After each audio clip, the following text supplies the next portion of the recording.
Bitcoin is close to becoming worthless. Let's go.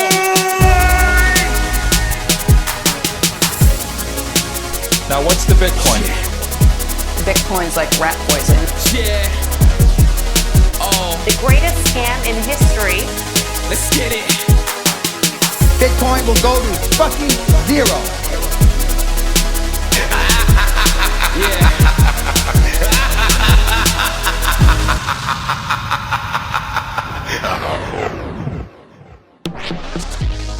Alright, you ungovernable misfits.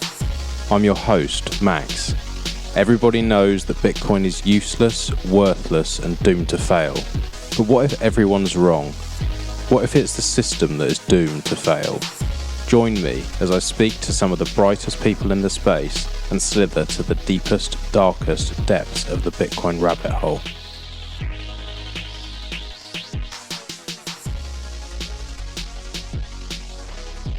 Welcome back to Bit by Bit.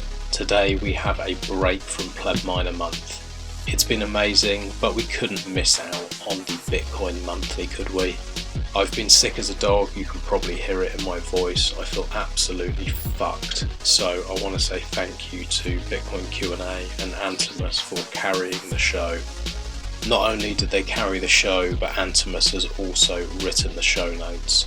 That means that they're actually good this month. We've got all the links, all the info and everything that we discussed in there. So thank you so much to Antomous. Before we start, I just want to say thank you to my show sponsors. I want to start with my anonymous sponsor. They've sponsored this show for 3 months for a 20-second ad read. As we've had Pleb Miner Month, I've been rotating the sponsors a little bit, but today I want to dedicate some proper time to this. First off, I want to say to have an anonymous sponsor reach out and offer to pay for my time is incredible. They reached out and said that they cared about this show deeply, listened every single episode, and they wanted to make sure that it continued. I have to say it blew me away, and all they asked for in return is for me to talk about value for value. Value for value matters because it stops the misalignment of incentives. It means that podcasters don't have to take on shitty sponsors that fuck over their listeners. And it means that the podcasters that don't take them on can actually survive and possibly even thrive if they do things right. So I just wanted to say thank you so much to this anonymous sponsor, and thank you to everyone who's been supporting on Breeze and Fountain. I also want to thank Foundation Devices for not only sponsoring this month by giving 2 Foundation Devices passports away, but also for supporting this show every month and allowing it to continue. I really do appreciate their open source ethos, beautiful design and incredible team. In a couple of days I will be releasing a pod with Bitcoin Q&A and Lily, so listen out for that one, and also watch out for the prize draw for these passports. If you haven't already checked them out, go to foundationdevices.com, use the code BITBYBIT for $10 off, and if you have any questions at all, you can reach out and ask me. I'd also like to thank Fast Bitcoins for sponsoring this show. Despite me constantly bashing KYC services, they still support me.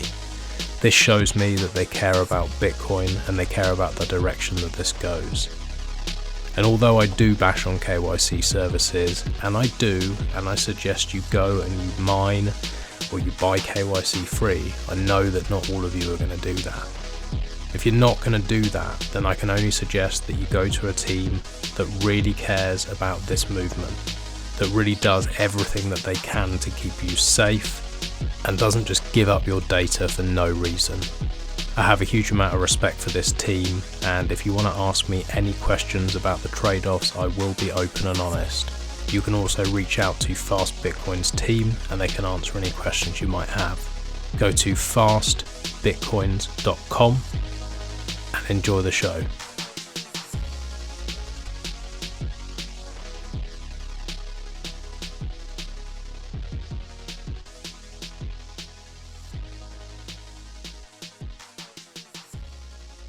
Hey mate. Oh yeah.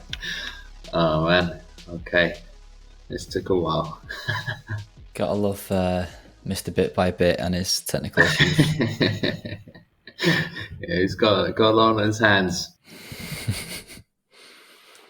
Let's hope he makes it in here. Not looking promising, is it? No. Oh, come on. Here he is. Ooh. Special needs. There we go. Hello. Hello. There you are. Thanks for sorting that, mate. All good, all good. All worked out. Are we recording? Yeah, well, I mean, you can cut the first bit, I guess. Yeah, I'm having a fucking nightmare here with all the technical problems. I won't bore you too much with it, but it has been the worst I've ever experienced, which is saying something for me. So, at my fucking wit's end with it. Fuck. What's the problem? Yeah, without going into massive detail, my MacBook will not connect to the internet, or it lies. It says it is. Like, it will connect to Wi-Fi's, but it won't actually work. And I've tried it wired. I've tried it on 5 different hotspots, 2 different Wi-Fi's, always connects, but nothing works. Rebooted it, restarted it, gone through 3 or 4 different guides, doing all the shit they say, and just nothing fucking works. I can't then access any of my audio or any of my stuff because the MacBook's so old and the storage is so shit that it just stores everything in iCloud. So I can't pull anything, I can't access anything and just put it on a drive. And then I don't want to use my Linux machine because I don't want to go onto my iCloud on that and then dox myself because it's meant to be just for Bitcoin stuff. So much more cunty and stupid stuff all mixed in there as well. But yeah, very, very annoying. So I'm now using a different laptop and don't have access to anything and just spewing. Fucking hell. Yeah. Man, that sounds rough. Reliable Mac, eh? Oh. But yeah, other than that, mate, all good here. How are you? Yeah, all wonderful here. I'm just got juggling a bit of the location hopping, backwards and forwards for my parents and stuff. Quite a bit to do back there, but it's also quite nice to get to see quite a few people that I haven't seen in a while. Nice. And it's been a nice summer. I had vacation, and obviously before that, Riga. That was all pretty amazing. Oh, yeah. Mm-hmm. Yeah, so talk to me about Riga. What was it like? What did I miss out on? Well, you missed Q&A. That was for starters. Tell me something more than that. I mean, it was just like the signal to noise ratio was just amazing. I mean, it was a bit of kind of a blessing and a curse because I had this stand, like a small booth for SeedSigner, and so I was there non-stop from when it opened till when they shut down. So I didn't have any chance to go around. I didn't hear one talk. I didn't get to go anywhere else. But on the other hand, there were just so many people that came to the booth. So I had loads of great conversations, loads of people I met. So I didn't actually have to go around and start getting into conversations with people. Everyone just came by. So that was really amazing. But obviously I didn't really see much apart from that bubble. Yeah. He was like the local celebrity. Every time I looked over at the SeedSigner booth, it was 6 deep at the bar, just queuing up to have a conversation with Antomous. So I think he resorted to a ticketing system at the end, and you had to go up and he called you up. He's just got that charm, hasn't he? It's just some sort of magnetism. Just as well we don't have any video, man, and getting blushing here. Echo those thoughts. So yeah, it was my first proper. I just put his fucking mute on now, has he? Yep, sat there talking to myself like a knob. Sorry, let me start again. So yeah, echo Antomous' thoughts. It was my first proper Bitcoin conference. Went to one in London, a smaller one. As you know, Max, you were there as well. Yep. A little earlier in the year. But yeah, this was a fairly mind-blowing experience to put the faces to the names and the NIMs that I've been speaking to for sometimes up to four years in some cases, to be able to sort of sit down and have a beer and chat face to face with people like that. They know who they are. Listening to this was incredible. Aside from all the Bitcoin content, the main thing that I learned from the weekend is that those electric scooters are fucking lethal. I won't dox who it was, but one of the crowd that we were knocking around with had a fairly sizable accident and put themselves in a bit, got themselves a bit misshapen, shall we say? Maybe had something to do with the 5 or 6 pints that we'd had in the afternoon before we left to hop on these scooters and whiz back into town. So yeah, not big and not clever, but great fun at the same time. So. But aside from that, the Bitcoin stuff was great. Listened to some really great talks.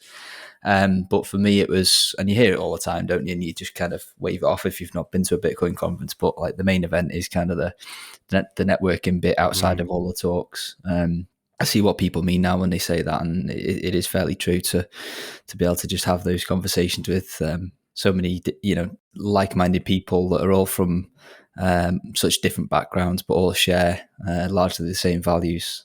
Really great to shoot the shit with them and drink probably a few too many pints. Yeah, plus one on that. But also Riga is just such a beautiful town, like the old town. It's like pretty. It's not like very big area, but loads of really great bars and restaurants and stuff. So like it obviously spread out a bit like over the different bars, but still like just walking around you bumped into people here and there, and so it kind of took over the old town there for a few days. Very nice. I have to get there next year. I've been saying it for a few years, but next year I definitely will. It's quite funny even when you came away from because the conference was like a 15-minute car journey out or scooter ride out of town. But even when you got back into the main bit of the city, you could spot the Bitcoiners a mile off because they were all bombing around on these scooters, and every other person had like a mempool hat on or a dispatch hat on or a samurai hoodie or something like that, and you could just spot them like whizzing around on the pavements, in and out of pedestrians, causing absolute havoc. God knows what the locals must have thought for the weekend, but yeah, we had a great laugh. Fucking hell, it's that time of year again where these idiots come. Yeah. Quality. What's the food like? Is it good? Well, I didn't have anything real like local. I'm not quite sure what that would be actually. I don't know if Q&A can say more to that, but we just had a few steaks. Those were I was just going to say that they're just that steak pretty much the whole weekend. Can't go wrong. Well, the first one I got was not brilliant, I'd say that, but the second one was pretty amazing. So I topped it on both sides. Yeah, I shared a pretty meaty, sizable ribeye with Glenn Hoddle, which was thoroughly enjoyable. Massively overpriced, but that's very sweet. It was tasty. Yeah. Well, yeah, it sounds sweet, but we shared it because it was cheaper and we're just being cheapskates. I was imagining like a scene out of Lady and the Tramp there. One end each, just chewing towards the middle. He was giving me the eye, so maybe he had it on his mind. Yeah, it could well be with him. Well, that's seared into my memory now, so thanks for that. And any talks you went to that were worth listening to? Obviously, Antomous, you didn't get to do any, but Q&A, anything that really stood out? Yeah, I mean, mine, obviously. I thought it was fantastic. Oh, they let you on the stage, did they? No, not at the main event. I spoke on the Thursday at the Noob Day. So Wizard of Oz, obviously, he's been around for a long time on Twitter and whatnot. He organised with Steph from Peach Bitcoin, which I'm sure we'll be talking about later. Yeah. They organised a Bitcoin Noob Day, so simpler talk based on Bitcoin basics, and I gave a talk on practical Bitcoin self-custody or securing your Bitcoin, basically. So just talking through the basics of that. Absolutely bricking it beforehand. The first time I've ever done any formal public speaking. So I've shared the slide deck on Twitter for those that are interested. And there was one guy that was recording audio, but I didn't catch his name, so I'm still trying to hunt him down. Once I find that, I'll publish that as well for any of the beginners listening that want to send it to their anybody that they're trying to orange pill. everybody was talking about GG Talk. He did it twice. He did it once at the New Day. I had to follow him, actually, the fucker, and he absolutely smashed it out the park. And if I wasn't nervous enough beforehand, hearing him do his talk and then knowing that I was going to follow it didn't help settle the nerves at all. But yeah, he absolutely nailed it, and he has put a video of him doing that. So I'd urge anybody that's listening to this to go and check that one out on his Twitter feed. It is a fantastic. It was informative and funny at the same time. So yeah, that was probably one of the highlights for me. I'm now just leaving this awkward silence for as long as I possibly can. Wallowing in it. Just know that today I'm not on form at all. So you two have to carry me in the conversation and everything else, even more than usual. Well, we will definitely will. We'll do our best. We obviously won't get up to your standards as quickly. But while we're on the topic, we might as well pull like one of the topics forward that we usually do later on with new releases. But as we just mentioned it just now, Peach Bitcoin was announced and released at the Riga conference. And it is a mobile-based peer-to-peer trading app. It's a bit like Bisq or think Robosats or something like that, but entirely mobile-based. They have not released it officially. It's like in a beta release. You could sign up for it for about a couple of weeks or something, but they've shut it down now, and unfortunately I missed it. But I know Q&A got in, so maybe you can tell us all about it. Yeah, so I actually had the pleasure to learn about this a little bit before the conference. Steph kindly asked me if I wanted to help test. So yeah, it's like Antomous said, mobile first, mobile only peer-to-peer exchange run by Peach Bitcoin, which is a company, but they're kind of just the provider of the application, and obviously they make fees on being sort of a trust minimized third party that kind of acts as the message board for where buyers and sellers will come to meet, much like Hodl do and much like Bisq does as well, albeit Bisq is a fair bit more decentralized. So I actually used Peach, aside from the testing that I was doing before the conference, to do a in-person cash trade at the conference. Works in a very similar way to the peer-to-peer exchanges that I just mentioned, in the fact that the seller funds an escrow. When the buyer sort of indicates that they want to take that offer, that's then held, and then you would send over your fiat, be that via a bank transfer, faster payments, SEPA payments, Revolut, cash, whatever it is. All the typical methods are there. As soon as the seller acknowledges the payment, the sats are released into your wallet. Peach isn't actually a wallet itself. You have to give it an address to a wallet that you control, which I kind of prefer that way, to be honest with you. So Peach is never sort of, you can have it go directly to cold storage if you wanted to, straight to your Whirlpool wallet if you want to Whirlpool it. The destination is free for you to choose. And the way that the escrow system works with Peach is it's a 2 of 2 multi-sig between Peach and the seller, which then degrades to a single sig for Peach only, so that they become the sole custodian of the funds if there is a dispute. So that degradation takes place after 15 days. So basically, if there's a dispute and the seller won't release the funds, the buyer would contact Peach, get in touch with them, provide the proof that they've taken the payment. You wait 15 days. Peach is then able to send the funds. If they're happy with the data that you provided, then they'll send the funds out of the escrow to you.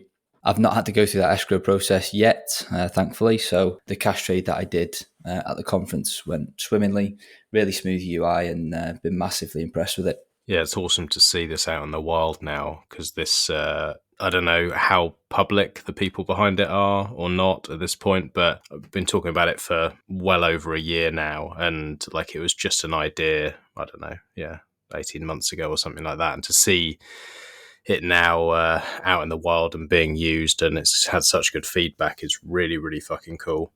Yeah, another interesting unique point that Peach uses rather than Hodl or Bisq is that they've kind of really slimmed down the UI and simplified it. So basically, if you want to go on as typically you'll go on as a buyer, you just indicate, it just walks you through. It says, how much do you want to buy? what payment methods have you got available to you, or are you willing to use?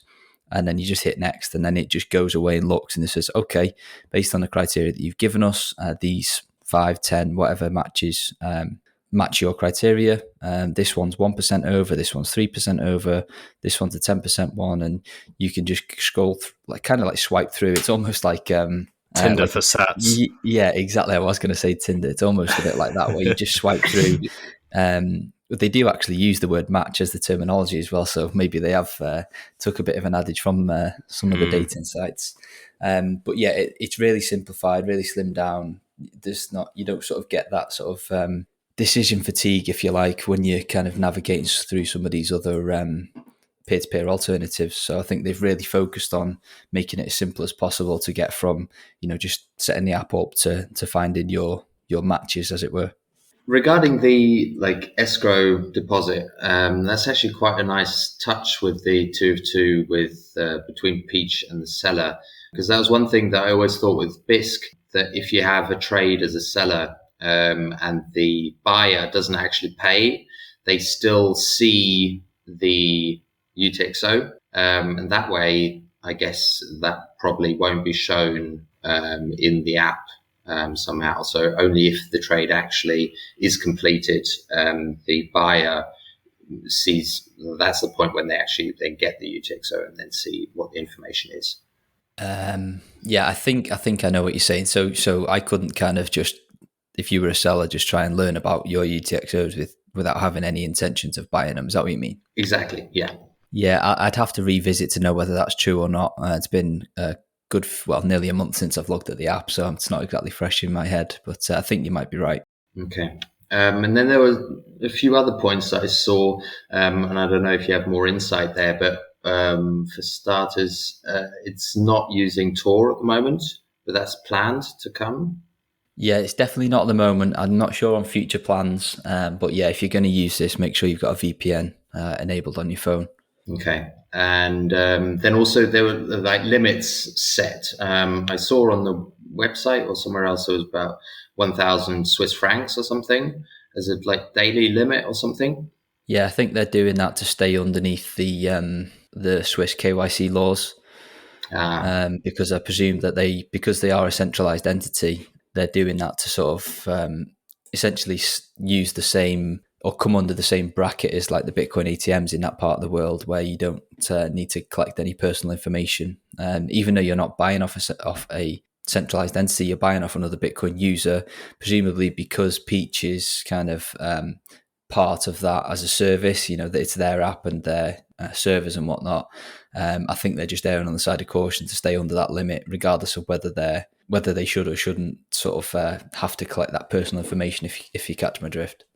Yeah, makes sense. And then there was also the point of do you have login credentials or something? Or how does that work with verification? If you lose your phone or something and you have funds in escrow or something, how can you regain that? So yeah, there's no personal information. I think you're just given a Peach ID upon sign up when you first sort of start the app. You're just given I think it is literally just called a Peach ID. But in terms of backups, that's a good question because the phone itself isn't a wallet.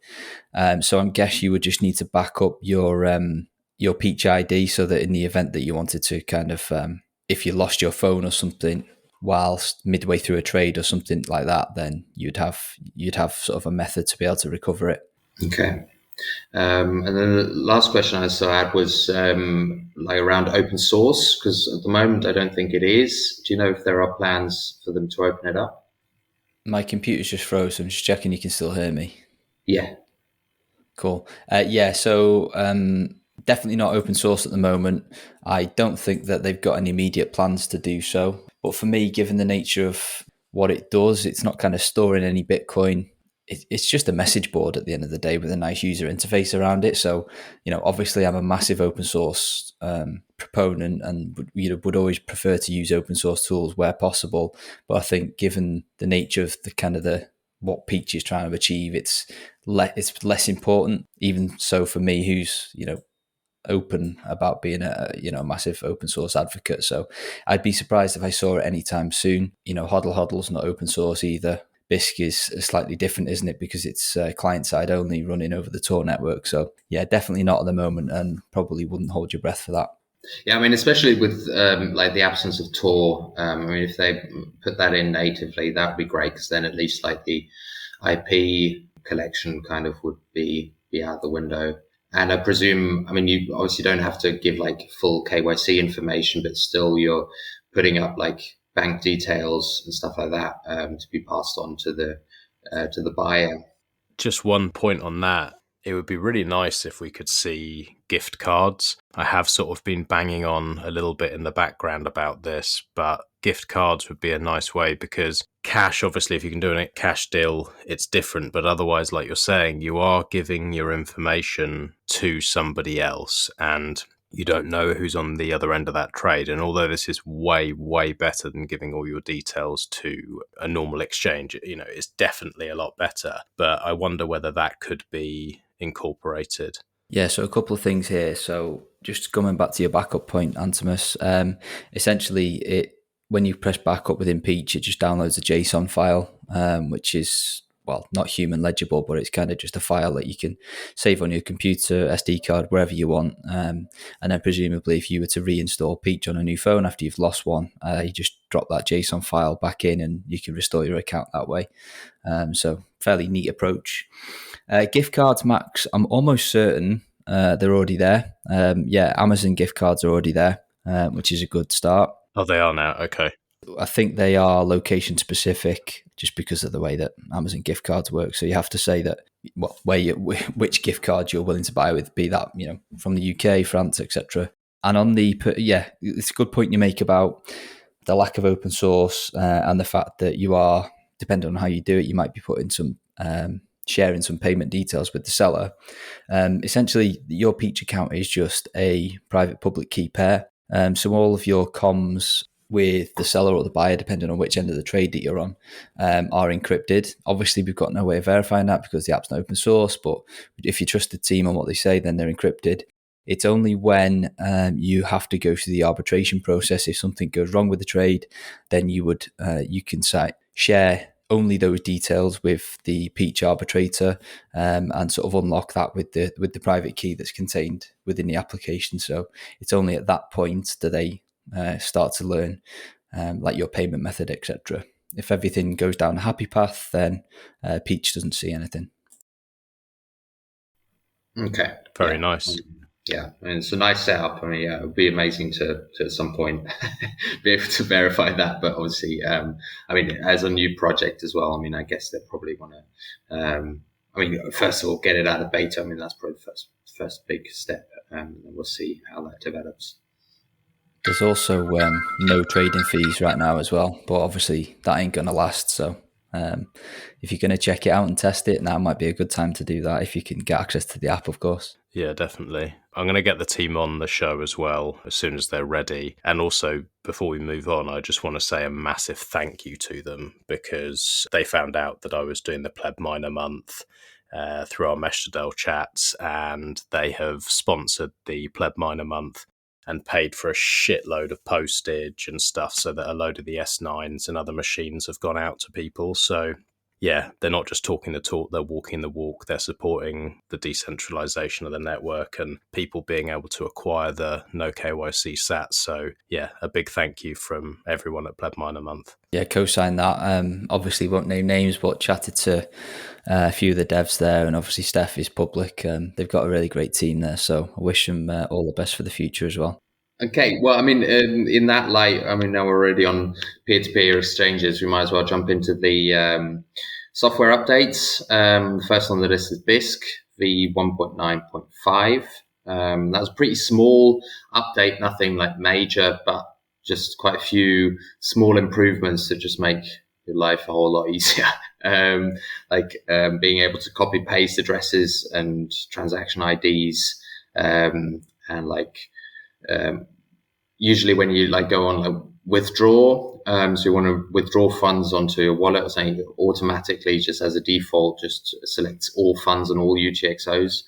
So you always have to deselect everything if you just want to do a bit of coin control, kind of smaller stuff like that. And also in the process of like mediation.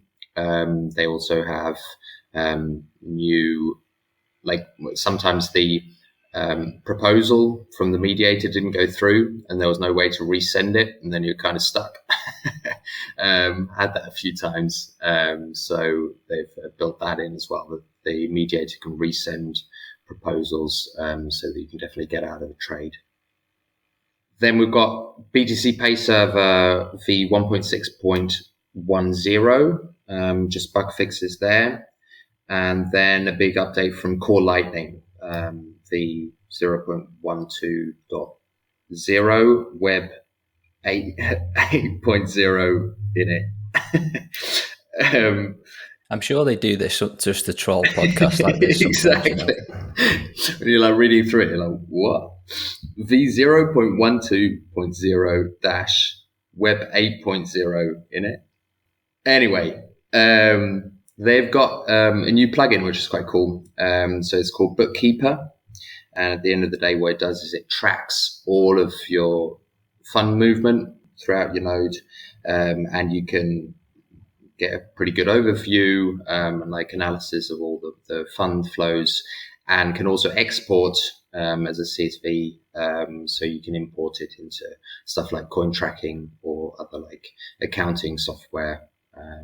So you can, if you're using it as a business, or also as a like commercial routing node or something, or you just want to have a better overview, and get like nice detailed lists of your profitability and stuff, you can do that. And they've also introduced zero-conf channels with whitelists. So that would be, so you can set up a channel, and usually the like opening transaction would have to be confirmed before you can start transacting. And now you can actually do transaction before the opening transaction has been confirmed. So it's a lot faster and a lot more flexible. But they've put it, you have to like set the other connection nodes on a whitelist. So if you've got trusted peers that you're transacting with, or if you've just got multiple nodes yourself, and you're trading backwards and forwards between those, you can spin up new channels really quickly and transact really flexibly there. We then have LND v 0.1.5.1 beta, and they've also introduced zero-conf channels. So it's kind of the same thing. I mean, they didn't mention whitelists in their release notes, so I'm not quite sure if they've got the same system there, or how they're doing that, or if it's just open for anyone. And this is pretty interesting. I don't know if anyone else has done this yet, but they have set Taproot addresses as the default.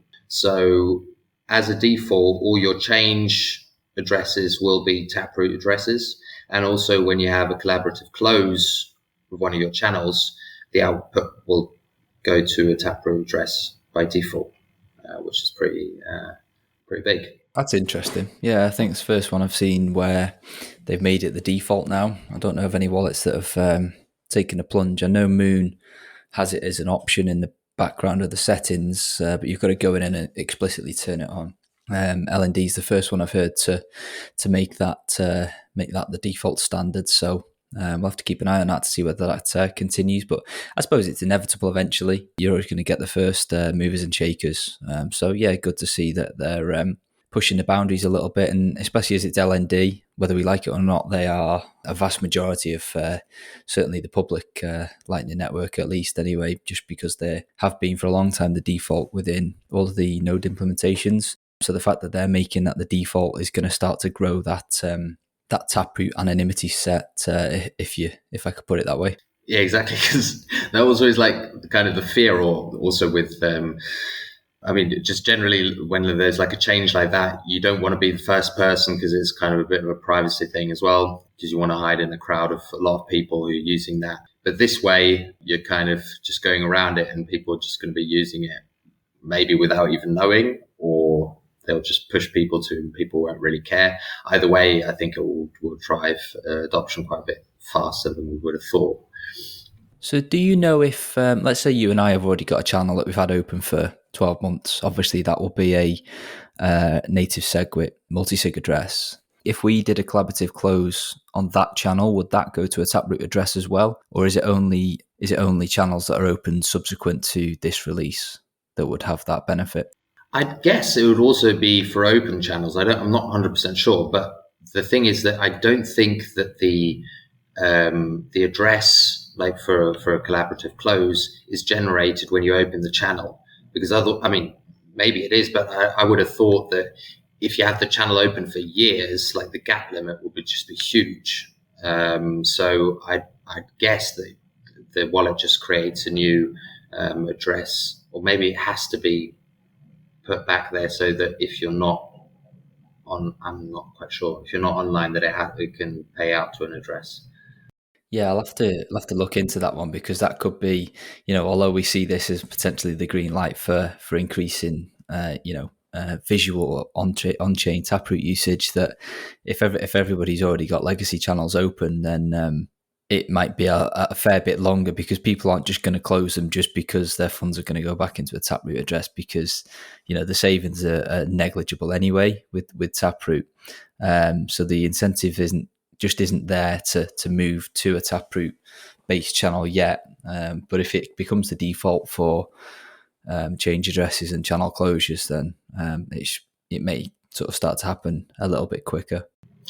Yeah, because I'm not quite sure, because I didn't see, and I don't think that's the case, the actual to multisig of the channels.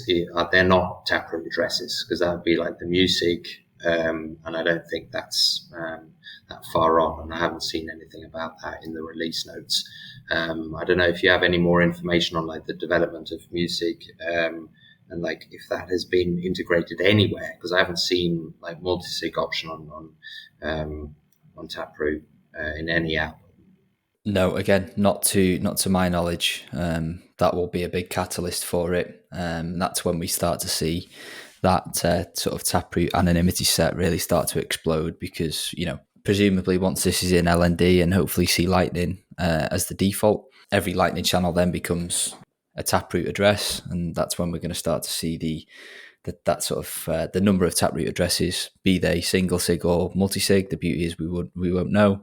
That pool's going to start to grow and grow, and then the incentive for wallets, single sig wallets, to move towards that becomes greater then, because it's like you correctly alluded to earlier, it's the first movers and shakers onto the new technology. Even if there are some minor fee benefits, that you kind of stick out from a privacy perspective. So yeah, it's going to be an interesting dynamic to watch unfold.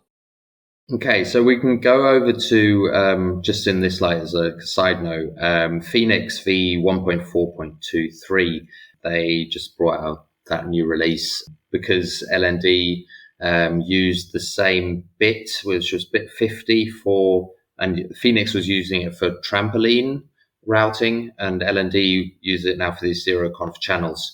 So they had to put out a new release because it was not possible with LND. With the new release from LND, it was not possible to receive payments anymore via Phoenix.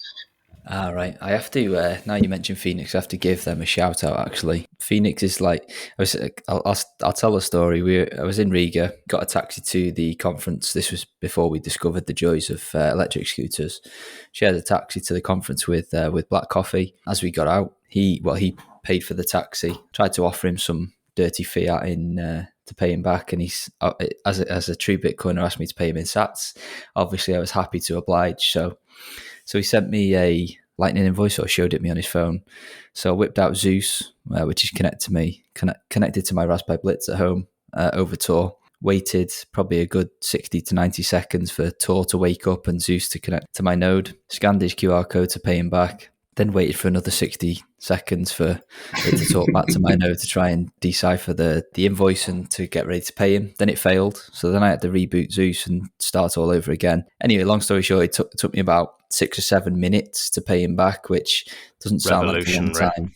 Yeah, it doesn't sound like a long time. But when you imagine that in a merchant situation where I was stood at the front of a queue trying to pay for a pair of trainers or something, then it's horrifying. And I say all of this is absolutely no shade at Zeus. The issue here is absolutely the Tor network. I'm a massive fan of Zeus. I think it's easily the best self-sovereign Lightning application out there, and I will continue to use it. But the Tor network, man, it was just fucking killing me. So to tie it back into Phoenix, pulled out Phoenix, which ironically also does work over Tor. So there probably is an element of what the hardware that I'm running here that's causing the issue as well. But pulled out Phoenix, which is obviously like a standalone mini Lightning node in your phone, and paid him in less than 30 seconds. So it's always the dependable one that you can rely on when you're at a conference trying to actually spend some Bitcoin. You know it's going to work, and it didn't let me down. So I was actually fairly horrified at the amount of people that were walking around using Wallet of Satoshi, which was a real shame. So I just can't bring myself to do it. And I understand why people do it, because they haven't got the patience to go spend 8 or 9 minutes trying to pay their mate back for a taxi. So sometimes I can understand where they're coming from. Will you slap me if I say that I use it? I knew you were going to say that. I just didn't know whether you were going to out yourself. But no, mate, I'm always honest about how retarded I am. No, but I get it. I completely understand why people do it. It's just, I just can't bring myself to do it. It works. Exactly. I only ever put post-mix sats in there.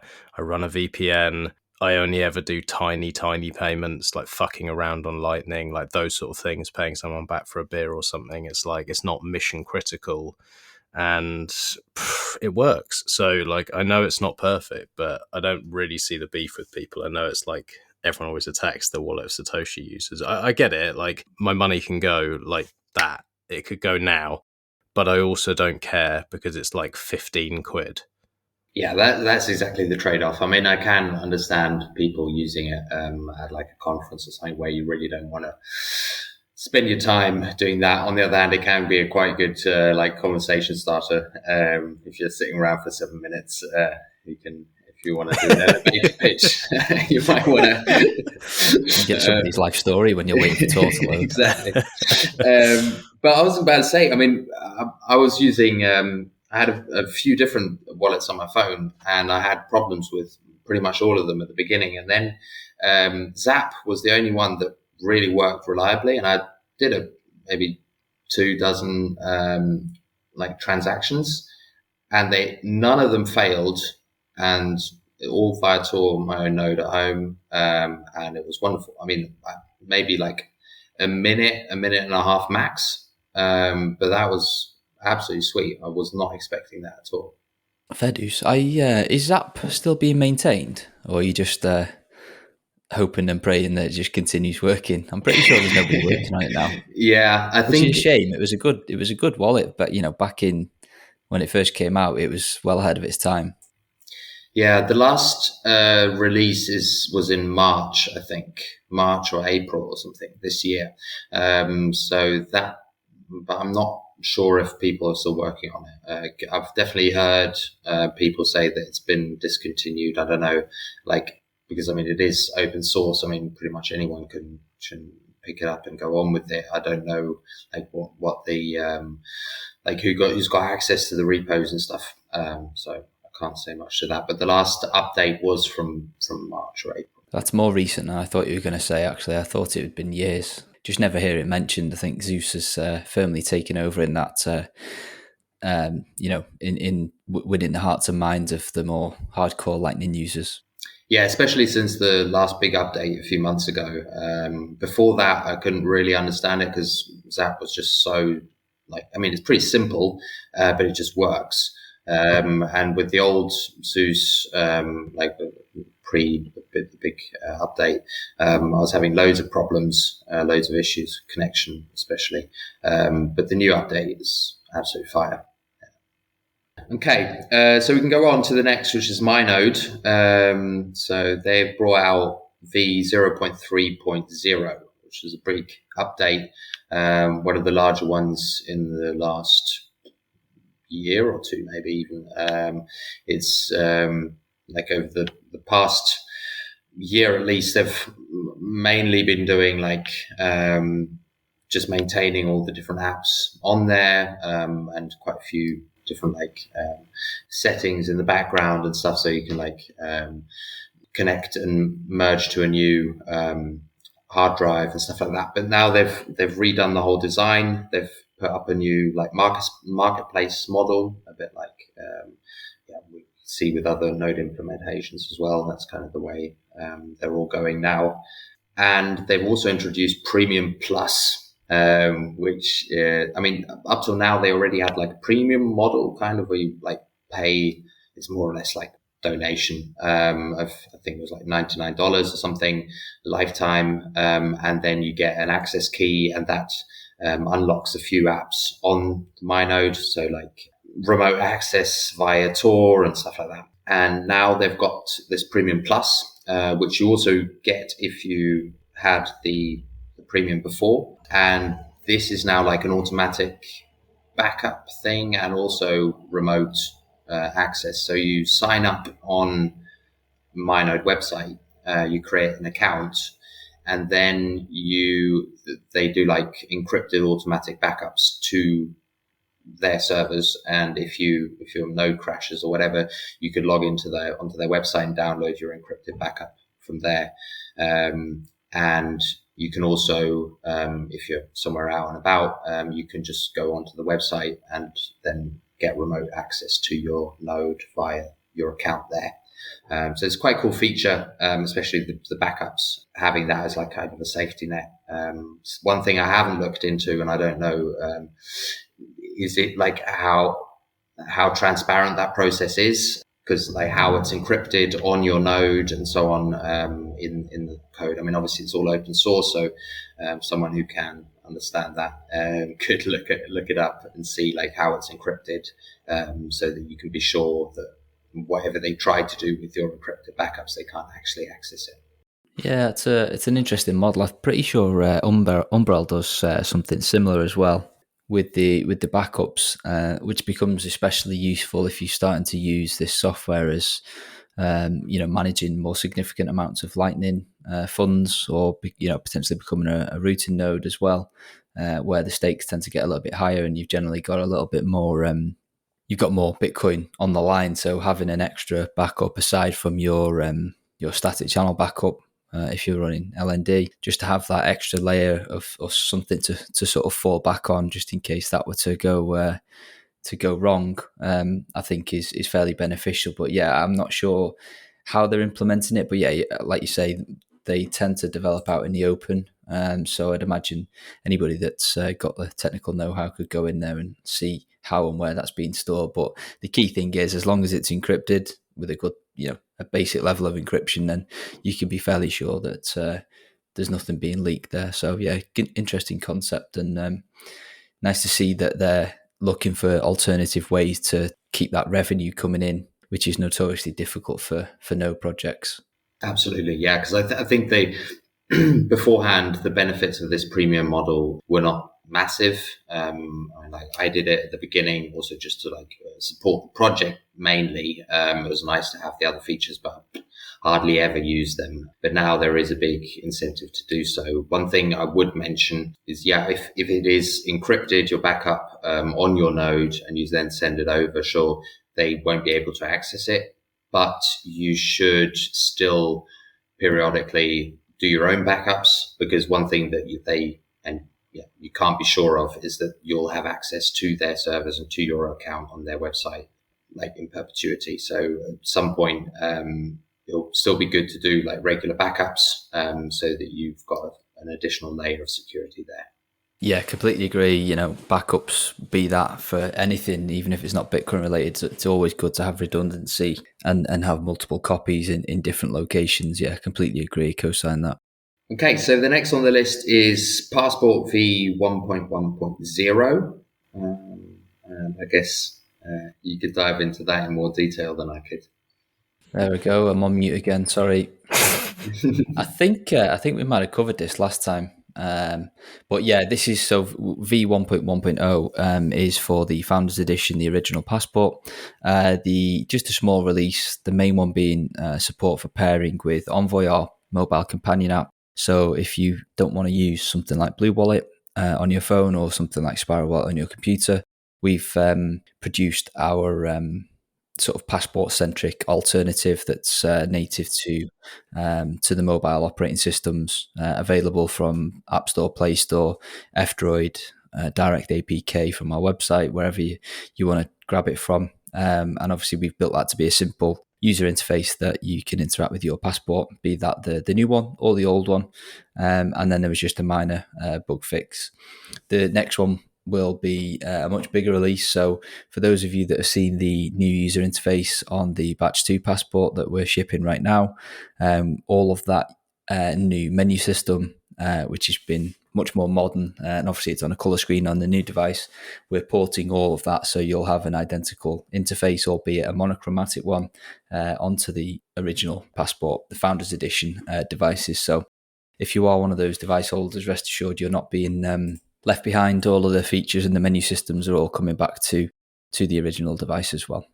Good to hear. We go into some of the features and bits on a pod we did, Q&A, me and Lily, for the Pleb Minor month. We go pretty deep into some of the stuff Foundation are doing on that one. And we have 2 passports that are going to be given away for Pleb Minor month. So yeah, big thank you to you guys. Absolute pleasure. Thank you for allowing us on to do some passport talk. Appreciate it. That'll be released probably after this pod, but yeah, everyone go and have a listen to that one when it goes live, and be in for a chance of winning 2 passports are going to go. Looking forward to hearing that. And all your multi-sig dreams can come true. One thing, the Envoy app is also open source. Of course. What do you take us for? Wonderful. Yeah, fully open source.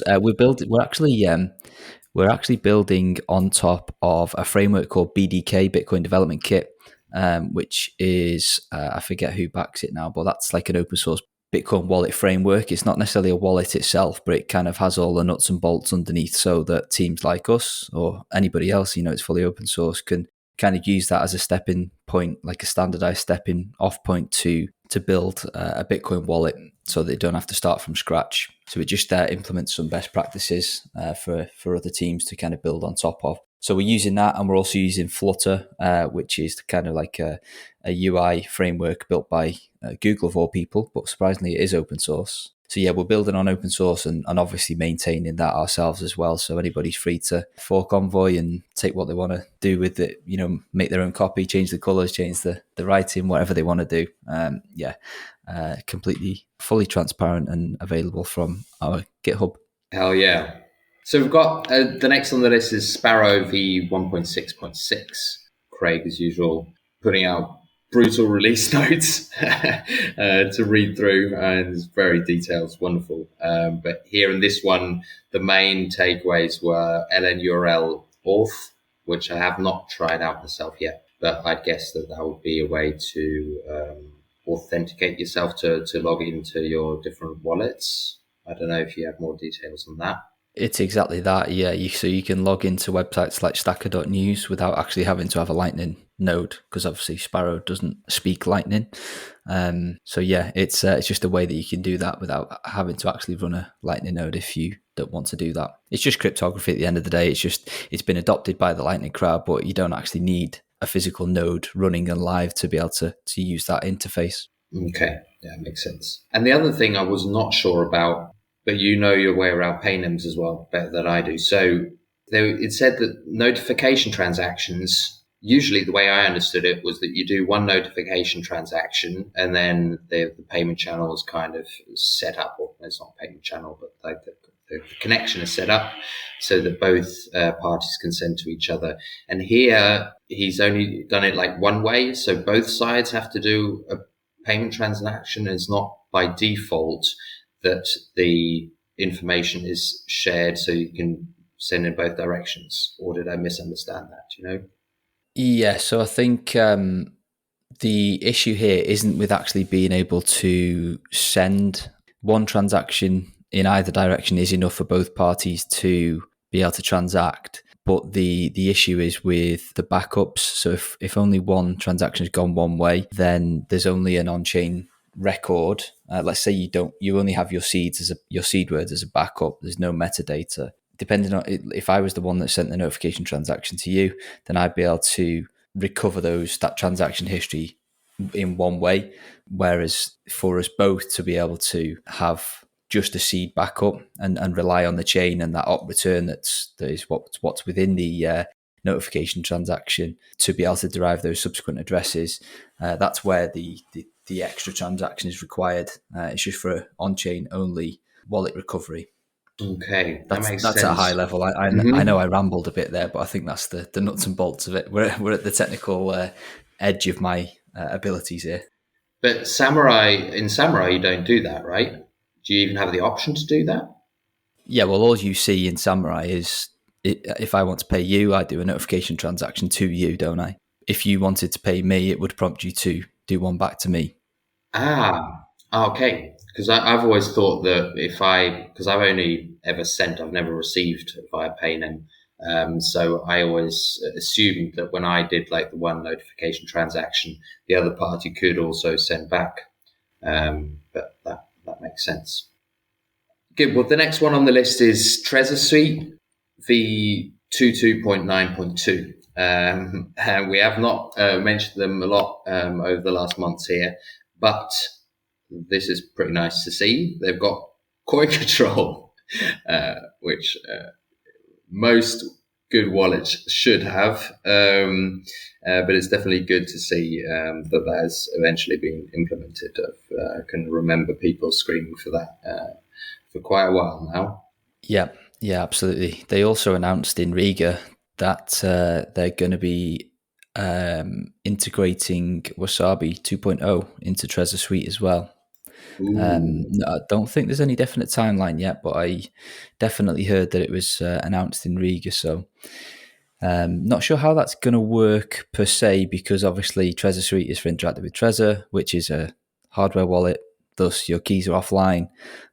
So I'm not sure sort of how it's going to be able to interact with a live or online CoinJoin coordinator. So not something I've looked into. I just thought I'd make mention of it as we were talking about Trezor, and it was topical because it was spoken about in Riga. But hopefully, come next month, there'll be a bit more information as to how that's going to work. I mean, Trezor's obviously also has the option to just like plug it in.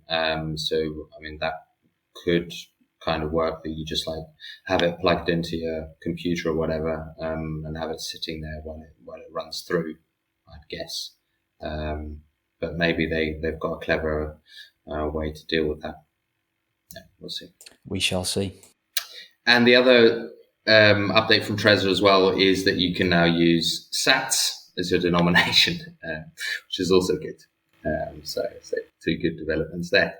Next and last from the updates is Zeus v0.6.6. And here the update is nothing technical directly from the user perspective, but they now offer reproducible builds. So you can verify that if you're building yourself. And that was it for all the updates for this month. I don't know if you've got anything to add to that list. Otherwise, we've got one more topic coming up.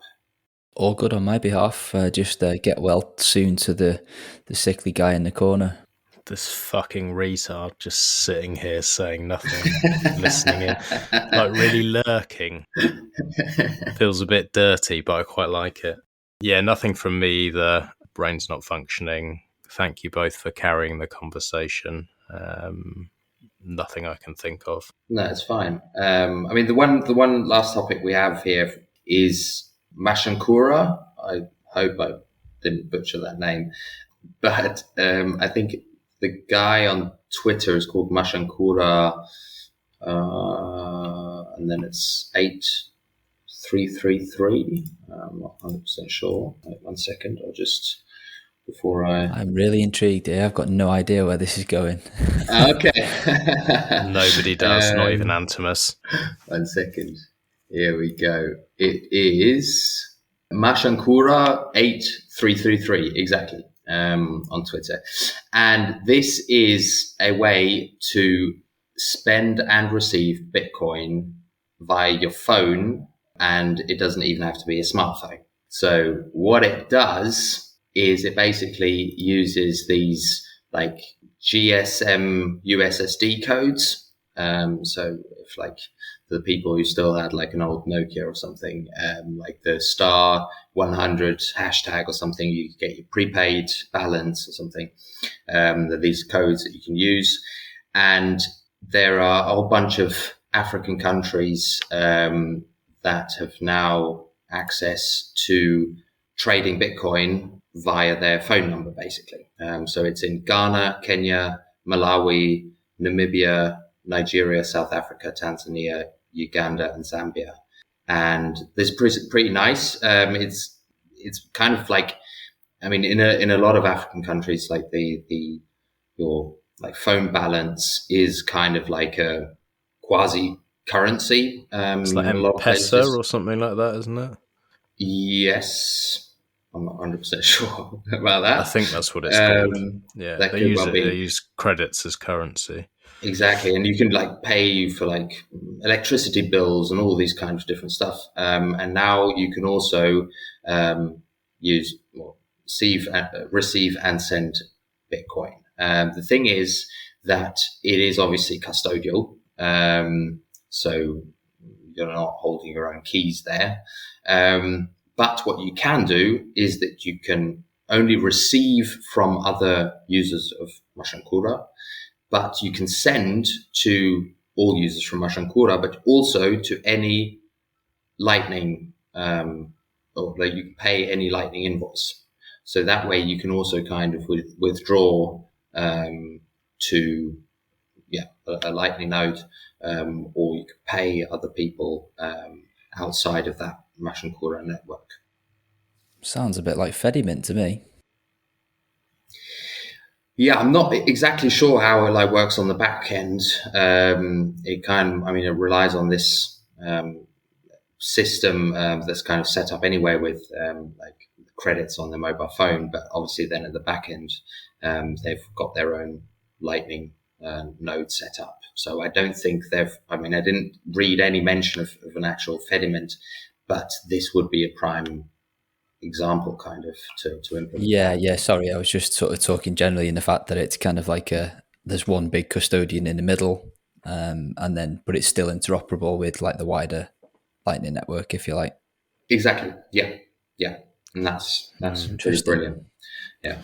Unfortunately, we can't test it here, but I've seen their videos, and anyone can go and check out on Twitter. It's Mashankura, which is MACHANKURA, and then 8333. Yeah. Sounds interesting. Well, I'm sure it has its trade-offs, but for a lot of people, if they're not able to run nodes and they don't have smartphones and stuff, then maybe these trade-offs are worth it. Yeah, the only thing I will say, and obviously given where this is being used and become popular, it's probably not a massive concern to the people that are using it, but it sounds fucking terrible from a privacy perspective by doing it with your phone number. Yeah, that's true. But yeah, given that it's like Ghana, Kenya, Malawi, Nigeria, Namibia, etc., then yeah, that's probably not a massive concern for people in those parts of the world. They just probably feel anything to try and escape the shit show that is their local currency is probably a benefit. So yeah, exactly. Nice to see alternatives being used. And at the end of the day, you can just use like a prepaid phone just for that, I'd guess, that's not connected to any kind of identity. So I think you can. I mean, obviously, the question is if that's true. Actually used. I'm sure the KYC requirements in deepest, darkest Malawi are not quite as stringent as us in Europe or the US. Absolutely. Well, they're probably unlikely to have phone contracts. It will probably all be pay as you go because most of them do not have bank accounts. Or the people who don't have smartphones probably don't have bank accounts. So that's a good point. If they're doing it that way, then maybe it's not so bad. Yeah, I think also, I don't know if you had her on the show as well, like Anita Posh. I think she's been involved in that as well. I've not. But I think she's been doing loads of pretty amazing work down there as well. So yeah, you should get her on, Max. She did a talk at the Noob Day where I presented as well. Really interesting. Okay. Really interesting what she's been doing out there, and I'm sure there'll be a lot to cover. So yeah, +1 there. I'll put that on the list then. I haven't really lifted my head up this month. It's been a bit fucking crazy. But yeah, that sounds like a good one for next month or the one after. Okay. Guys, well then I think we'll definitely do through the list. I don't know if you want to riff on anything. I think we'd better let Matt go to bed, don't you? Yeah. I'll just say big shout out to Lemsip Max Strength Lemon Flavour. You're a Lemsip Maxi, are you? Lemsip Maxi. Big shout out to the Thickset Honey from Waitrose. Been mixing that in with whiskey and the Lemsip. Nice. And organic lemons, just squeezing that in and just smashing those all day. So, yeah, very promising. Well, get well soon, mate. Thank you very much. And Absolutely. Everyone who hasn't already, check out Pleb Minor Month. And if you want a chance to win some S9s or Foundation Devices passports and other swag, check it out. Is that the S9 that you said if I enter I'd win? Yeah. Yeah, except Oh shit, are we still? Oh fuck, we're still recording. yeah, that's all right. just before anybody loses their shit, I am joking. Yeah, do you know why it's all right as well? You can only win if you're in North America. So, yeah. God damn. On that specific one, but a lot of the other prizes are for the rest of the world as well. Do you know what the ironic thing is, though? Even if I did win it, even if I plugged it in here, I'd still be pissing money down the drain. You're just losing money hand over fist. Yeah. One thing before I do forget it, I want to do a quick shill that we now eventually, I mean, it's taken about 3 months of scraping everything available. We now have the seed signers available at Vulcan21.com. It's been a tough ride to get a few of these, the Raspberry Pis together, but they are now eventually available. So a lot of people have been waiting for that. Just amazing. Get that out quickly.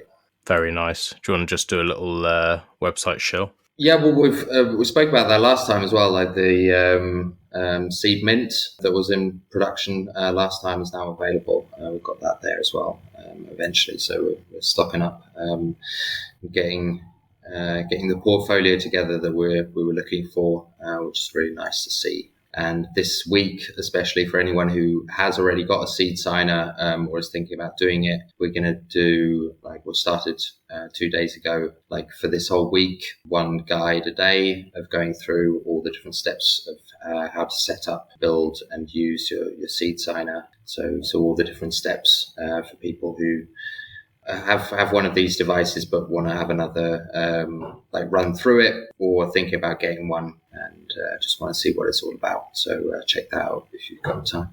Awesome. If you send me a link for it, mate, I can forget to put that in the show notes.